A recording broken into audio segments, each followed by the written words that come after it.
Welcome to the CHCH Newsmakers podcast. I'm your host, Rick Zamperin. If it is making news in Hamilton, Halton, and Niagara, across Canada or around the world, we're going to tackle it here on Newsmakers. Sports and gambling, they've gone hand in hand for decades now, but recent scandals have pushed this delicate relationship to a tipping point. Dr. Mike Naraine is an associate professor in the Department of Sport Management at Brock University and joins us on Newsmakers. Mike, thanks for joining us today. Thanks so much for having me, Rick. Happy to be here. How close are we to a tipping point when it comes to the relationship between sports and gambling? Yeah, specifically here in North America, it's a pretty big, we're reaching that tipping point. We're seeing and hearing a lot of these news stories come out, whether it's big names like Shohei Ohtani or we'll call them bench warmers like Jonte Porter, Hall of Famers, Chauncey Billups. The names keep coming out of the woodwork, and it's not because these things aren't happening. They are happening, and there's more scrutiny because here in North America, we've invested heavily into the sports gambling paradigm. And so, are we at a tipping point? Yes. And what it's really showing us is that, we're at a juncture where it's still the wild, wild west when it comes to sports gambling here in North America, specifically in Canada, and that we're not doing a good enough job when it comes to research and education for multiple stakeholder groups, including athletes. One of the most sacred things about sports is the integrity of the sport. You go to a sporting event, whether you're in the stadium, in the arena, watching from home, listening on the radio, whatever you're doing, however you're consuming the sport, the integrity of it, not knowing how it's going to go down, who's going to win, it's the ultimate reality television, that is sacred. Are these scandals damaging the integrity of sport? From a public eye perspective, absolutely. And I think, even from a business perspective, of course, the perspective I come from is that sport is business.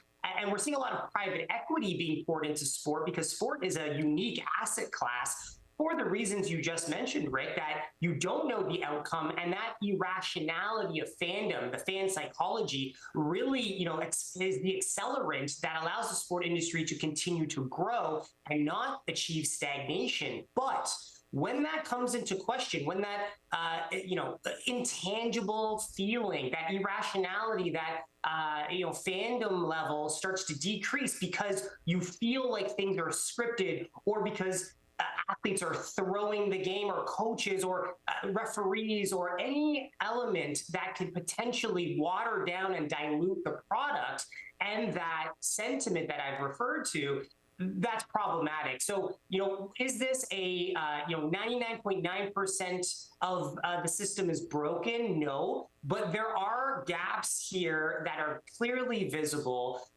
Athletes don't know what the line is. Of course, there seems to be a hard line. There is some education with respect to the athletes saying, hey, don't gamble. But in other respects, that message isn't being presented to them, but also the sort of indirect conversations that they might have. Athletes are human. Referees are human. Coaches are human.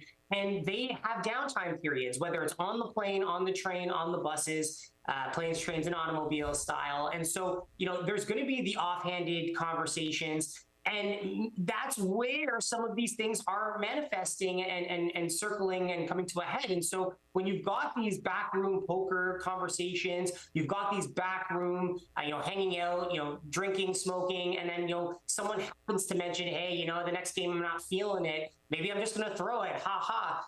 Those might seem offhand, but again, they really, a jab at the integrity that is the sports system.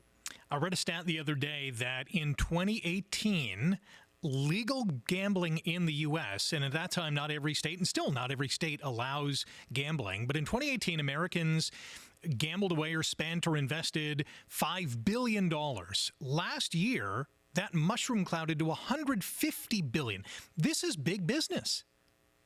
It absolutely is. And those are the American numbers, Rick. Even here in Ontario, with the most recent Blue Jays run here in the World Series, you're talking about an Ontario impact from a sports betting perspective with casino bets as well. But online gaming was about $9 billion worth of gross gaming revenue. And so that's or sorry, I should say gross gaming revenue, but $9 billion worth of bets placed. Like, that's a lot. Yeah. And what it shows is that this is not new behavior. It's just increased accessibility. And, if you think about the paradigm before, you had to go to your local corner store here in Ontario, you had to fill out the bubble sheet, and you had to play on Proline. Mm-hmm. You had to bet parlay style, so you had to bet at least on 2 outcomes to come true, and for both of those outcomes to happen, not just one or the other. Now, in this new paradigm, you can choose one game, one event, one activity, whether it's a prop bet, like, I think Austin Matthews will score a goal in this event, or I think the Blue Jays will beat the Dodgers. But you can also do it on your phone. You could do it on your tablet. You could do it on your computer from the confines of your own home. So, the thought process of, I have to fly to Vegas and do it brick and mortar style, or I had to, play blackjack at Fallsview Casino here in Niagara, or I had to go to my local convenience store to play Proline. That paradigm has been disrupted by the digital gambling space. And so you're seeing a lot more 19, 20, 21, 22-year-olds here in Ontario, kids who are in college and university, who are more risk tolerant than risk adverse, who would never walk into a convenience store and think about betting on Proline. They're more interested in going to the convenience store and getting a Red Bull, or buying a chocolate bar or something. But now just being able to wake up in the morning, 8 a.m. before they go to class, and jump on their phone and set their bets for the day, their sports bets, that is. And if they really get bored, they can gamble in the online casinos. That's where we're getting this. Again, the accelerant here is the accessibility of this opportunity. And it's not to say that this is a bad thing, on face.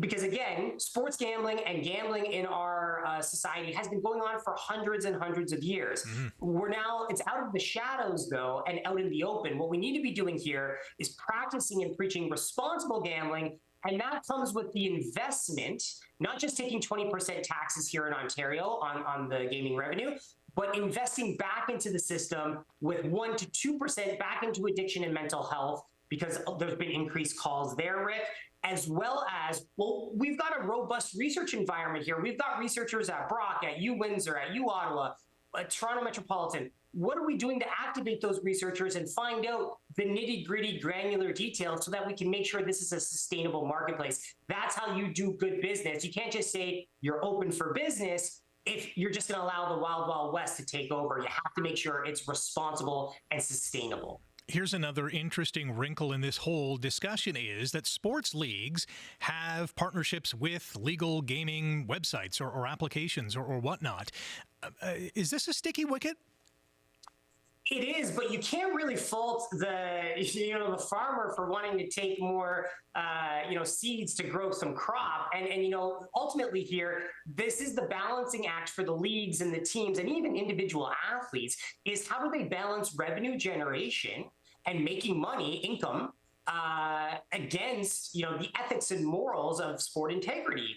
And that's, we've seen this, especially coming out of COVID, that sports teams, leagues, and entities like even athletes as endorsers have been looking for new ways to generate revenue. Mm-hmm. And sports gambling has a lot of money in their ecosystem. And if you look at the big fish, whether it's a FanDuel, Flutter, DraftKings, BetMGM, PointsBet, these are big fish in the pond who have lots of money to spend on customer acquisition. And so if you're a team or a league, you're looking at this saying, well, we can't say no. But then at the same time, when these stories come out of the woodwork, it's challenging because you're like, I took money with the left hand, but at the same time, I have to make sure that the core product is still, we still maintain that integrity piece. Otherwise, the entire house of cards falls apart. So all this to say, it is a tricky balancing act. And that's why the onus isn't necessarily primarily on the teams and leagues. It is a flywheel, and it is an all-hands-on-deck approach, or to use another analogy, it takes a village. It requires the government and regulators. It requires the media. It requires government at the federal level, not just the provincial level, but also the sportsbook operators. But again, left to their own devices, they are the fox in the henhouse. They're trying to make money here. It is a business. And so we can't just say, okay, you folks should have responsible gambling advertising, and you teams should go out and make sure that your athletes are well prepared and not doing anything untoward. It takes everyone here if we're going to have both a responsible gambling marketplace that's sustainable, where B, we're proactively educating consumers and athletes, and C, we can ultimately achieve that balancing act of sport integrity with the need to generate revenue in our consumer capitalist environment. We learned during Grey Cup week from CFL Commissioner Stuart Johnston that there were 5 alerts triggered in the CFL in 2025, and no one was convicted of wrongdoing. It cleared all the hurdles. How are leagues monitoring this? Yeah, it's a great point, Rick. And the CFL is a really good example. They've got a relationship with Genius Sports, which is a big data company, I should say. And it allows them to, in our recommendation-based society, the algorithms, to identify and flag things as they're happening in real time.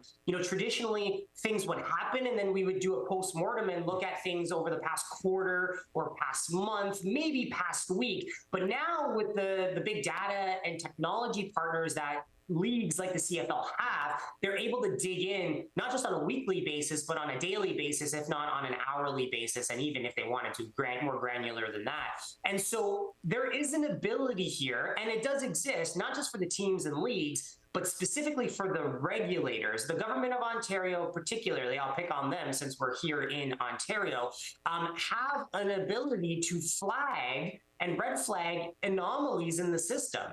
And the sports betting operators also have the ability in their own ecosystems to flag and identify problematic gambling. So if you see someone placing bets, their average is $5 a bet here and there, and then all of a sudden you see on a random Thursday at 1 o'clock in the afternoon a $200,000 bet, that's a bit of a red flag if someone's been betting $5 each time, and then all of a sudden they jump up to 200K. Mm-hmm. And that's a red flag that the sportsbook operators are expected to flag and prevent, but they slip through the cracks because, again, they're trying to make money and they want to take those bets. And then the backstop is the government regulator, which says, hey, you know what, we flagged this and you should have stopped that. We're going to penalize you after the fact. Now, whether the punishment fits the crime, that's yet to be determined, and I don't think it is. The financial punishments that have been levied are not commensurate with the level of bets that are coming in for those red flags. But when we talk about the teams and leagues specifically, back to your question here, Rick,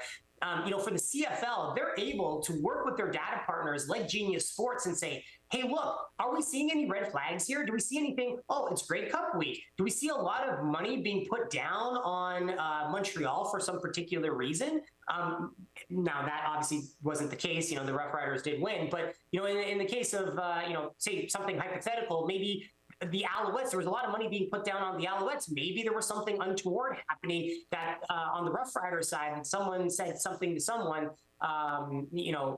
again, untoward, and that they were going to throw something or, purposely throw an interception or something to that effect. So all this to say, the framework does exist where if teams and leagues wanted to know more, they absolutely can get that information. It's what they're doing with that information. And again, I just want to make this point very clear.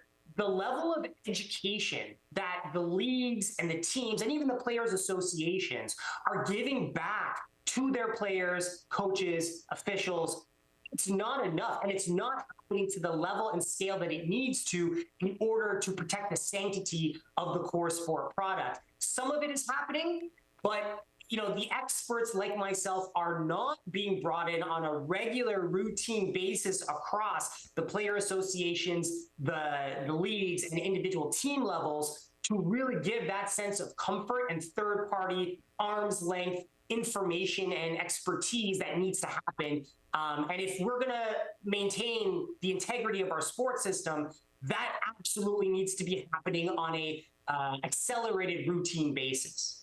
You mentioned Jonte Porter, former Raptor, who's been banned for life from the NBA. Pete Rose, banned for life by Major League Baseball years ago for betting on games. It seems like the scandals are centering primarily on basketball and baseball. Are they the easiest games to manipulate? Yes and no. They are the most popular forms of betting. If you think about it now, if you want to look at North America, of course, the NFL is a really, really, really big dog in this conversation in the yard. But ultimately, here in Canada, the number one most bet on sport is basketball, and there's many reasons for that. But just to truncate the conversation here, Rick, you've got 82 games for the Raptors, but you've also got 32 teams.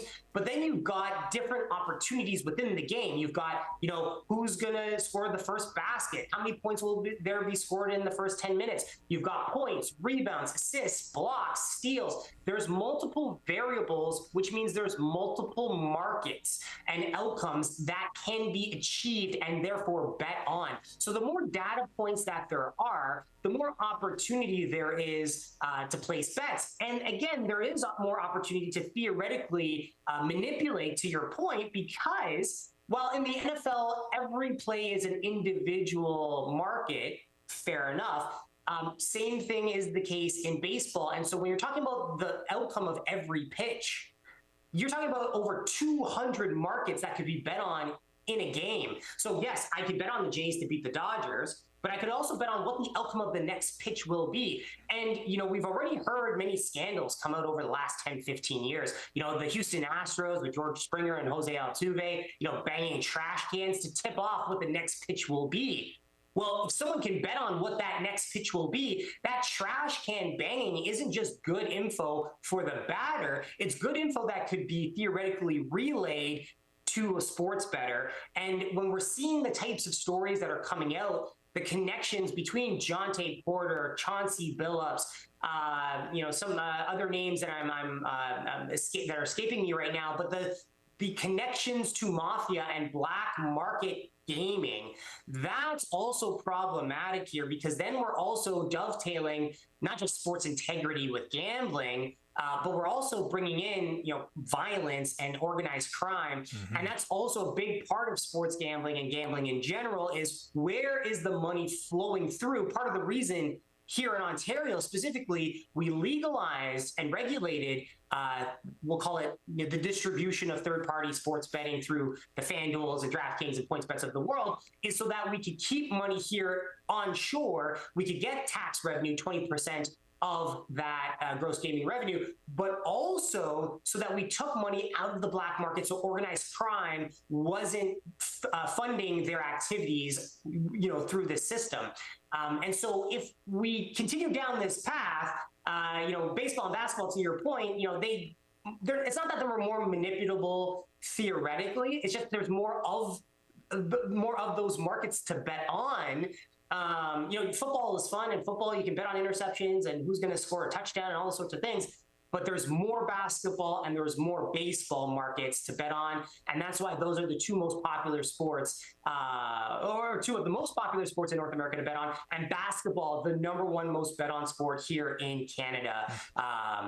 And so it is problematic when we're talking about, of course, we only have one team, the Toronto Raptors. But when we see a Raptor, Jonte Porter, getting caught up in things and being banned for life, he's a bench warmer, but that is, again, emblematic, a symptom of a much larger problem, which is we're not doing enough to educate our stakeholders, including our athletes.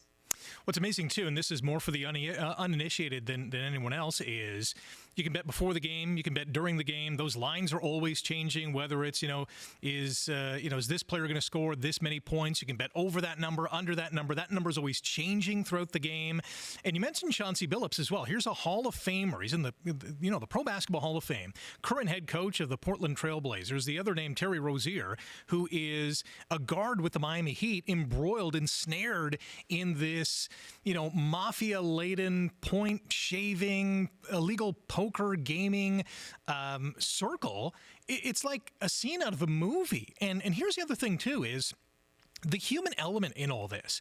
I think it was Lucas Giolito of the Boston Red Sox, a pitcher for the Red Sox, who among the many meetings that Commissioner Rob Manfred and Major League Baseball did with, from team to team, Lucas told the commissioner that, listen, there's a human element to this, because if we don't perform or we perform above expectations, fans who are betting on the game, who are in the stadium, are now, sending us death threats on social media. Like this is taking a toll.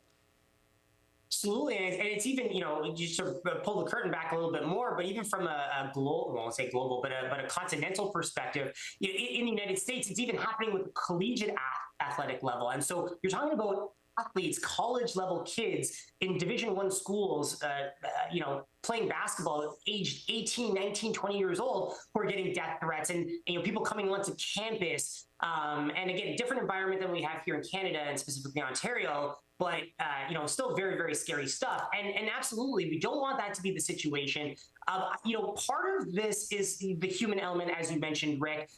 And I think we have to go back to what I was referring to earlier in our conversation, which is this type of behavior has been going on for some time. I mean, if you think about the popular Netflix series The Last Dance with Michael Jordan and the Chicago Bulls, as a perfect example of how the human element was captured. So, we sometimes put athletes on a pedestal, whether they're men, women, para-athletes, doesn't really matter, but athletes are on a pedestal. We think of them as elite, sometimes robotic, machine-like, laser focused on their tasks, but they are still human. And they go home, and even after the game, they go to the locker room, they go to the bus, they go to the train, they go to the plane, and there's significant downtime.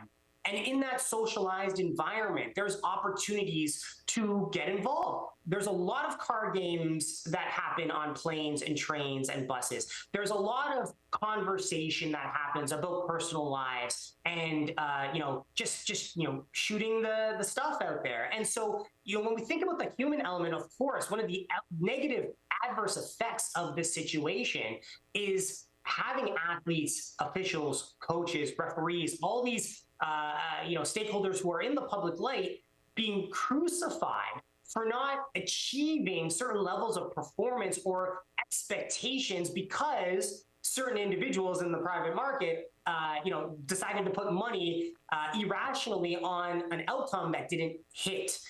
So there is that, but as far as interesting throughput to the conversation, I think we have to, again, not just look at the outcomes, because while those are really, really terrible things, let's not just talk about the outcomes. Let's talk about the throughput here.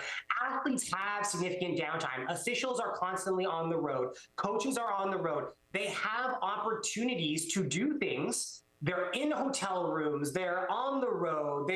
But they got to pass the time somehow. We constantly in the public think that, these athletes and coaches are just working on their craft 24/7, 365. No, they celebrate the holidays just like everyone else. They'll celebrate Thanksgiving. They'll celebrate Christmas and Hanukkah and Ramadan and all these other, religious events.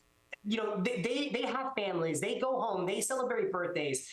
And they also hang out with one another, and they will hang out with people who are upstanding citizens and sometimes not so upstanding citizens, because that's who was part of their crew growing up. That's who they believe is part of their core social circle. That's who they entrust with their business affairs. It happens. There's so many stories, time immemorial, of good and bad and ugly as well. And so we can't just say, sports gambling is bad. We need to be putting this sin behind and we're back into a bottle and clog it up.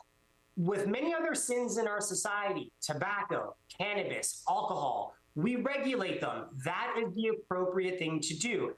And that is also, from my expert opinion, what we also should be doing, which is what we have done here in Ontario, which is well regulate the space. The problem is it actually well regulated? It's regulated, but is it well regulated? And the answer I would offer today and over the past 2 to 3 years here in Ontario is no.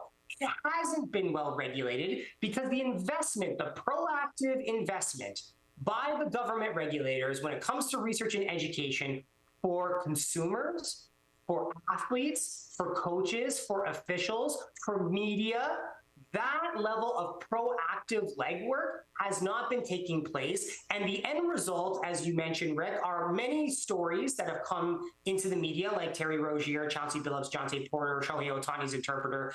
But behind the scenes, we've also seen a significant rise in the number of cases of young men at the CAMH, the Center for Addiction and Mental Health, the number of calls to doctors' offices and the strain that we've seen on our healthcare system from a mental health and addictions perspective has been quite significant.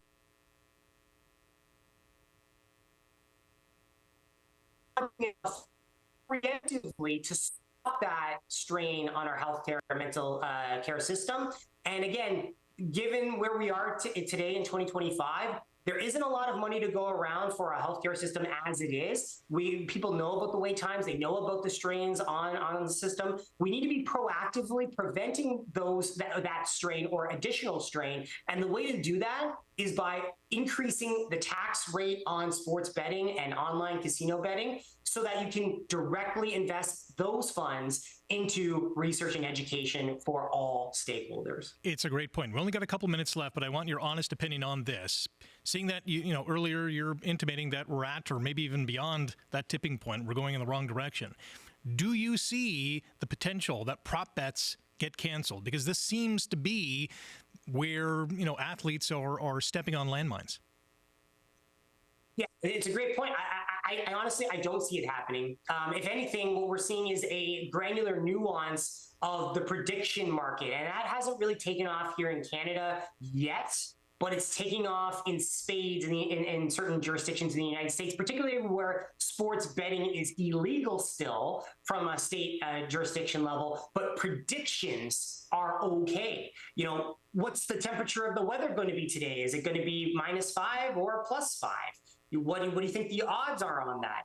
And so the question versus we're talking about granular nuance, and so for the uninformed, it's very, very, very specific. But if you do your due diligence on the prediction markets, that is really upending and disrupting the disruptive model of sports betting in the United States. And so we've got a hyperscale level of disruption happening that hasn't yet taken over here in Ontario or Canada. But I suspect as Alberta, as BC adopt Ontario's online sports betting framework, we might see some lobbying for predictions. And so it's only going to get, I'm going to use my words carefully here, but it's only going to get more difficult to navigate this space. So do I think prop bets are going away? No, because even if we put the clamps down on advertising, if we put the clamps down on problematic gambling to an extent, I think the exacerbated effect offshore of prediction markets might influence the domestic acceptance of predictions. And we already have that. When do you think the first snowfall in Hamilton is going to be? I was able to bet on that in the last month, and I made money because of that snowfall that we had recently. So, I think you're going to see a lot more of those questions. Who will be the next leader of the Ontario Liberal Party? Stuff like that. I think we'll see a lot more of that. And because we're seeing that, none of what I talked about there has anything to do with sport, Rick. Those are just general life questions. And so sport is, again, just going to retain its position as the microcosm or the conduit to these much larger social affairs, but also that will serve itself as the conduit to casino level gambling, where the margins are higher, the addiction levels are greater, and the harms ultimately are more intense. And so, and extreme. So ultimately, to answer your question and land the plane, no, I don't think the prop bets are going anywhere. So I think that is incumbent. The onus is on all of us to do a much better job of, investing in research and education. So we have domestic level research. So we have finger on pulse of what's happening here in Ontario, not what's happening in Australia or England or Hong Kong, but we have finger on pulse of what's happening here in Ontario.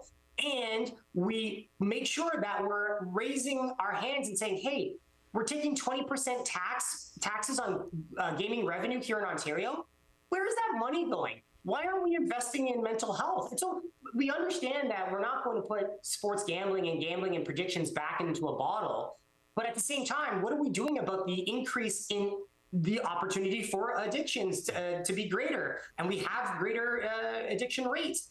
What are we doing with that 20% taxes? Are they just going to the government? Where is that money going? And then you start to unravel all the other things that happen politically speaking. So all this to say, I don't think micro bets are going anywhere, prop bets. If anything, we're just going to get even more accelerant with this hyperscale of the prediction markets that we're seeing in the United States. It's a great point. Love the answer. And I agree with you that those novelty bets, whether you're betting on the weather or the Oscars or political positions, that's only, I mean, the audience for that is large. And I think that's the next growth period for these gambling websites.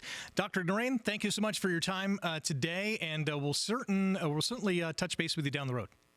Yeah, thanks so much for having me again, Rick, and always happy to be here on CHGH.